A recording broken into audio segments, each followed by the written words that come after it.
അനുഗ്രഹിക്കപ്പെട്ട നല്ല സമയത്തിനായി ഞാൻ ദൈവത്തെ സ്തുതിക്കുന്നു, സ്തോത്രം ചെയ്യുന്നു. ദൈവവചനം ശ്രവിച്ചുകൊണ്ടിരിക്കുന്ന എല്ലാ ദൈവമക്കൾക്കും വീണ്ടും വരാമെന്ന് അരുളി ചെയ്തവനായ കർത്താവായ യേശു ക്രിസ്തുവിൻ്റെ ധന്യനാമത്തിൽ ഞാൻ എൻ്റെ സ്നേഹവന്ദനം അറിയിക്കുന്നു. ഇന്നത്തെ അല്പസമയത്തെ ചിന്തയ്ക്കായി മത്തായി എഴുതിയ സുവിശേഷം 13-ാം അധ്യായം 58-ാം വാക്യം നമുക്ക് വായിക്കാം. അവരുടെ അവിശ്വാസ നിമിത്തം അവിടെ വളരെ വീര്യപ്രവൃത്തികൾ ചെയ്തില്ല. അനുഗ്രഹിക്കപ്പെട്ട ഒരു വേദവാക്യമാണ് നാം കേട്ടത്. കർത്താവായ യേശു ക്രിസ്തു ദൈവരാജ്യത്തെക്കുറിച്ചുള്ള പല ഉപമകളെ പറഞ്ഞ് അതിനെക്കുറിച്ച് പഠിപ്പിച്ചതിന് ശേഷം അവൻ തൻ്റെ പിതൃനഗരത്തിൽ വന്നു.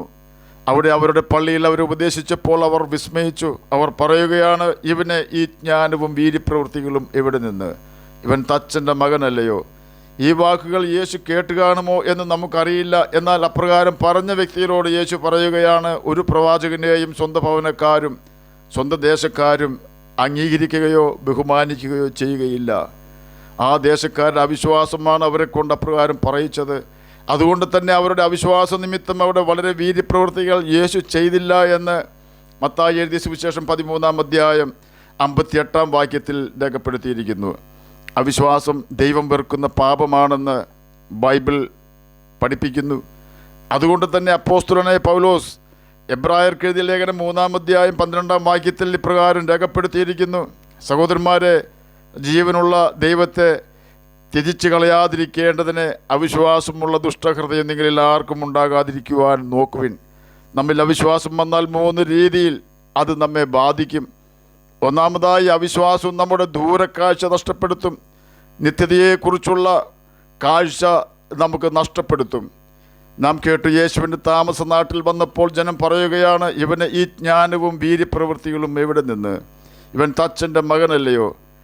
അവിടുത്തെ ജനത്തിന് യേശുവിൽ കൂടി നടക്കുന്ന അത്ഭുതങ്ങൾ കാണുവാൻ സാധിച്ചിട്ടുണ്ട്. എന്നിട്ട് യേശുവിനെ വിശ്വസിക്കുവാൻ അവർ കൂട്ടാക്കുന്നില്ല. യേശുവിൻ്റെ വാക്കുകൾ ജ്ഞാനമുള്ള വാക്കുകളും മനോഹരമായ വാക്കുകളുമാണെന്ന് അവർക്കറിയാം. എങ്കിലും അവൻ്റെ വാക്കുകൾ അനുസരിക്കുവാനും അംഗീകരിക്കുവാനും അവർക്ക് കഴിയുന്നില്ല.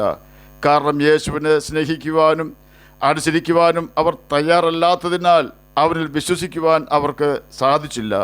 അതുകൊണ്ട് തന്നെ അവരുടെ ഇടയിൽ കൂടുതൽ സൗഖ്യം വരുത്തുവാനും വീര്യപ്രവൃത്തികൾ ചെയ്യുവാനും യേശു തയ്യാറായില്ല.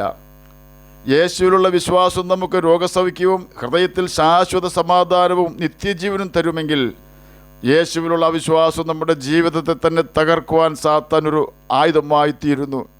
യേശുവിൽ അഥവാ യഹോവയിലുള്ള അവിശ്വാസം നമ്മുടെ ജീവന് പോലും ഭീഷണിയായി തീരും എന്ന് 2 രാജാക്കന്മാർ 7-ാം അധ്യായത്തിലെ സംഭവം വെളിപ്പെടുത്തുന്നു. അപ്പോൾ എലീശ യഹോവയുടെ അരുളപ്പാട് കേൾപ്പിൻ, നാളെ ഈ നേരത്തെ ശമര്യയുടെ പടിവാതിൽക്കൽ ശേക്കലിന് 1 സെയ ഗോതമ്പ് മാവും ശേക്കലിന് 2 സെയ യവവും വിൽക്കുമെന്ന് യഹോവ അരുളി ചെയ്യുന്നു എന്ന് പറഞ്ഞു. രാജാവിന് കൈത്താങ്ങൾ കൊടുക്കുന്ന അകമ്പടി നായകൻ ദൈവപുരുഷനോട്, യഹോവ ആകാശത്തിൽ കിളിവാതിലുകൾ ഉണ്ടാക്കിയാലും ഈ കാര്യം സാധിക്കുമോ എന്ന് പറഞ്ഞു. അതിന് മറുപടിയായി എലീശ പറഞ്ഞത്, നിന്റെ കണ്ണുകൊണ്ട് നീ അത് കാണുമെങ്കിലും നീ അതിൽ നിന്നും തിന്നുകയില്ല. 2 രാജാക്കന്മാർ 7-ാം അധ്യായം 1-2 വാക്യങ്ങളാണ് നാം കേട്ടത്. അരാം രാജാവ് ഇസ്രയേലിൻ്റെ തലസ്ഥാനമായ ശമര്യയെ വളഞ്ഞിരിക്കുമ്പോൾ ദേശത്ത് കഠിനമായ ക്ഷാമം ഉണ്ടാവുകയും ഒരു കഴുതത്തലയ്ക്ക് 80 വെള്ളിക്കാശും 1/4 കപ്പ് പ്രാകാഷ്ഠത്തിന് 5 വെള്ളിക്കാശും വരെ വില കയറിയെന്ന് 2 രാജാക്കന്മാർ 6-ാം അധ്യായം 24-25 വാക്യങ്ങളിൽ രേഖപ്പെടുത്തിയിരിക്കുന്നു. കഴുതത്തല ശുദ്ധിയില്ലാത്ത മൃഗത്തിൻ്റേതാണ്. പ്രാകാഷ്ഠം എന്നതിന് NIV ഇംഗ്ലീഷ് വേർഷനിൽ സീഡ് പോട്ട്സ് എന്നാണ് രേഖപ്പെടുത്തിയിരിക്കുന്നത്. ഏതോ വിത്തിൻ്റെ തൊണ്ടാകുവാനാണ് സാധ്യത എന്ന് പറയപ്പെടുന്നു. അതുപോലെ തന്നെ ന്യൂ ജെറുസലേം ബൈബിളിൽ വിൽഡ് ഒനിയൻ അഥവാ കാട്ടു ഉള്ളി എന്നാണ് പ്രാകാഷ്ഠത്തിന് രേഖപ്പെടുത്തിയിരിക്കുന്നത്. തന്നെയുമല്ല, മറ്റൊരഭിപ്രായം കാരോബ് ട്രീയിൽ ഉണ്ടാകുന്ന ലോക്കസ്റ്റ് ബീൻസ് അഥവാ വെട്ടുക്കിളിപ്പയർ ആണ് പ്രാകാഷ്ഠം എന്ന അഭിപ്രായമുണ്ട്. ഡോവ്സ് ഡെഗ് എന്നാൽ മറ്റേതോ ആഹാരത്തിൻ്റെ സാധാരണ ജനങ്ങൾക്ക് മനസ്സിലാകുന്ന പേരാണെന്നും അഭിപ്രായമുണ്ട്. ഒരു കാര്യം സ്പഷ്ടം, തീരെ മോശം ആഹാരമാണ് പ്രാകാഷ്ഠം. പ്രാവിൻ്റെ കാഷ്ടമല്ല എന്ന് സാരം. അത്രമാത്രം വിലക്കയറ്റം ഉള്ളപ്പോഴാണ് ഗോതമ്പും യവവും നിസാര വിലയ്ക്ക് ശമര്യയുടെ പടിവാതിൽക്കൽ വിൽപ്പന നടത്തുമെന്ന് എലീശ പ്രവാചകൻ പ്രവചിച്ചത്. അതിൽ വിശ്വാസമില്ലാത്തതിനാലാണ് രാജാവിൻ്റെ ഉദ്യോഗസ്ഥൻ അതിനെതിരെ ദൈവം ആകാശത്തിൻ്റെ കിളിവാതിൽ തുറന്നാലും പ്രവാചകൻ പറഞ്ഞതുപോലെ നടക്കുകയില്ല എന്ന് പറഞ്ഞത്. തനിക്ക് വിശ്വാസമില്ലായിരുന്നു. എന്നാൽ ദൈവം ഇസ്രയേലിൻ്റെ തലസ്ഥാനമായ ശമര്യയെ വളഞ്ഞിരുന്ന അരാം സൈന്യത്തെ രഥങ്ങളുടെയും കുതിരകളുടെയും മഹാസൈന്യത്തിൻ്റെയും ആരവം കേൾപ്പിച്ചിരുന്നത് കൊണ്ട് അവർ തമ്മിൽ ഇതാ നമ്മുടെ നേരെ വരേണ്ടതിന് ഇസ്രയേൽ രാജാവ് ഹിത്യ രാജാക്കന്മാരെയും മിസ്രൈമ രാജാക്കന്മാരെയും നമുക്ക് വിരോധമായി കൂലിക്ക് വാങ്ങിയിരിക്കുന്നുവെന്ന് പറഞ്ഞു. അതുകൊണ്ട് അവർ സന്ധ്യാസമയത്ത് തന്നെ എഴുന്നേറ്റ് ഓടിപ്പോയി. കൂടാരങ്ങൾ, കുതിരകൾ, കഴുതുകൾ എന്നിവയെ പാളയത്തിൽ ഇരുന്നപാടെ ഉപേക്ഷിച്ച് ജീവരക്ഷയ്ക്കായി ഓടിപ്പോയി. 2 രാജാക്കന്മാർ 7-ാം അധ്യായം 6ഉം 7ഉം വാക്യങ്ങളാണ് നാം കേട്ടത്. അങ്ങനെ ഇസ്രയേൽ ജനം പുറപ്പെട്ട അരാം പാളയം കൊള്ളയിട്ടു. യഹോവയുടെ വചനപ്രകാരം വന്ന് ശേക്കലിന് 1 സയ ഗോതമ്പുമാവും ശേക്കലിന് 2 സയ യവവും വിറ്റു. രാജാവ് തനിക്ക് കൈത്താങ്ങൾ കൊടുക്കുന്ന അകമ്പടി നായകനെ വാതിൽക്കൽ വിചാരകനായി നിയമിച്ചിരുന്നു. ജനം അവനെ ചവിട്ടിക്കളഞ്ഞു. രാജാവ് എലീശയുടെ അടുക്കൽ വന്നപ്പോൾ പ്രവാചകൻ പറഞ്ഞിരുന്നതുപോലെ അവൻ മരിച്ചുപോയി. 2 രാജാക്കന്മാർ 7-ാം അധ്യായം 16ഉം 17ഉം വാക്യങ്ങളാണ് നാം കേട്ടത്. എലീശാവിനോട് പറഞ്ഞിരുന്നു, നിന്റെ കണ്ണുകൊണ്ട് നീ കാണുമെങ്കിലും നീ അതിൽ നിന്നും തിന്നുകയില്ല എന്ന്. അതെ, ദൈവത്തിൽ വിശ്വസിച്ചില്ലെങ്കിൽ നമ്മുടെ പ്രാണനാശത്തിന് പോലും അത് മുഖാതിരമായി തീരാം. യോഹന്നാൻ എഴുതിയ സുവിശേഷം 3-ാം അധ്യായം 16-ാം വാക്യത്തിൽ പ്രകാരം രേഖപ്പെടുത്തിയിരിക്കുന്നു, തൻ്റെ ഏകജാതനായ പുത്രനിൽ വിശ്വസിക്കുന്ന ഏവനും നശിച്ചു പോകാതെ നിത്യജീവൻ പ്രാപിക്കേണ്ടതിന് ദൈവം അവന് നൽകുവാൻ തക്കവണ്ണം ലോകത്തെ അഥവാ പാപികളെ സ്നേഹിച്ചു. ഇവിടെയും യേശുവിനെ വിശ്വസിച്ചില്ലെങ്കിൽ അത് നമ്മുടെ നിത്യതയെ തന്നെ ബാധിക്കും എന്നാണ് രേഖപ്പെടുത്തിയിരിക്കുന്നത്. ചുരുക്കി പറഞ്ഞാൽ, യേശുവിലുള്ള വിശ്വാസവും അനുസരണവും നമുക്കില്ലാതെ വന്നാൽ അത് നമ്മുടെ ഹൃദയത്തെ ദൈവസ്നേഹമില്ലാത്തതും മറ്റുള്ളവരെ കുറ്റം പറയുന്നതും മറ്റുള്ളവരെ അംഗീകരിക്കാത്തതുമായ ഒരു കഠിന ഹൃദയത്തിനെ ഉടമയാക്കി തീർക്കും. അവിശ്വാസം നമ്മെ കഠിന മനുഷ്യനാക്കി തീർക്കുമ്പോൾ യേശുവിലുള്ള വിശ്വാസവും അനുസരണവും നമ്മെ നിഷ്കളങ്കരാക്കി മാറ്റുന്നു.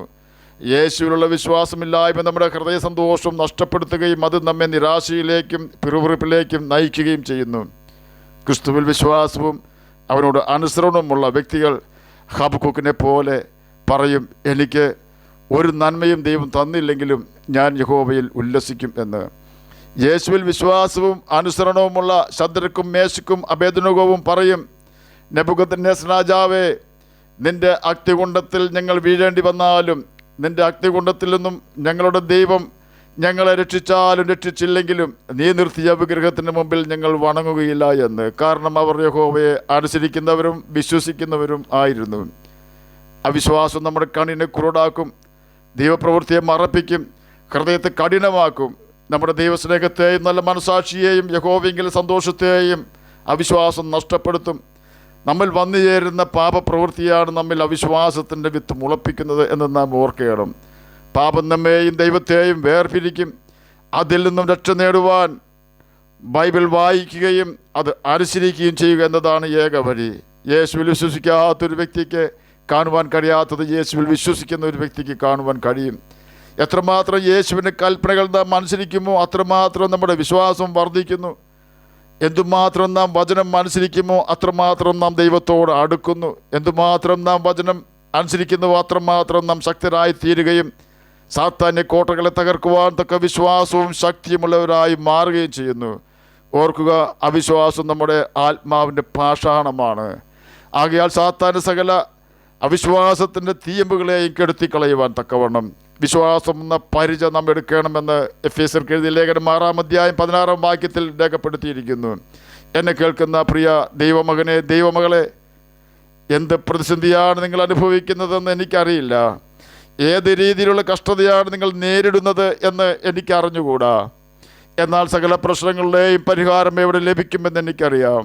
അത് കർത്താവായ യേശു ക്രിസ്തുവിൽ മാത്രമാണ്. നാം നേരിടുന്ന ഏത് പ്രതിസന്ധിയും യേശുവിനോട് പറഞ്ഞാൽ അവൻ അതിന് പരിഹാരം വരുത്തി തരിക തന്നെ ചെയ്യും. ആകയാൽ നമുക്ക് യേശുവിൻ്റെ കൽപ്പനകൾ അനുസരിച്ചുകൊണ്ട് നിത്യജീവൻ അവകാശികളായി തീരാം. അതിന് കർത്താവ് നമ്മെ സഹായിക്കട്ടെ എന്ന് പ്രാർത്ഥിച്ചുകൊണ്ട് ഞാൻ എൻ്റെ വാക്കുകളിൽ നിന്ന് വിരമിക്കുന്നു. നമുക്ക് പ്രാർത്ഥിക്കാം. ഞങ്ങളെ സ്നേഹിക്കുന്ന സ്വർഗീയ പിതാവേ, നല്ല വചനത്തിനായി അങ്ങയെ സ്തുതിക്കുന്നു, സ്തോത്രം ചെയ്യുന്നു. എന്നെ കേൾക്കുന്ന ഏതെങ്കിലും പ്രിയപ്പെട്ടവർ കഷ്ടത്തിലായിരിക്കുന്നുവെങ്കിൽ അങ്ങ് അവരുടെ കഷ്ടത മാറ്റിക്കൊടുക്കണമേ. അവരുടെ വിശ്വാസം വർദ്ധിപ്പിക്കണമേ, സമാധാനം കൊടുക്കണമേ, പ്രതിസന്ധികൾക്ക് പരിഹാരം വരുത്തി കൊടുക്കണമേ. പ്രാർത്ഥന കേട്ടതിനായി സ്തോത്രം, യേശുവിൻ്റെ നാമത്തിൽ തന്നെ ആമേൻ. കർത്താവ് എല്ലാവരെയും അനുഗ്രഹിക്കട്ടെ. സ്തോത്രം.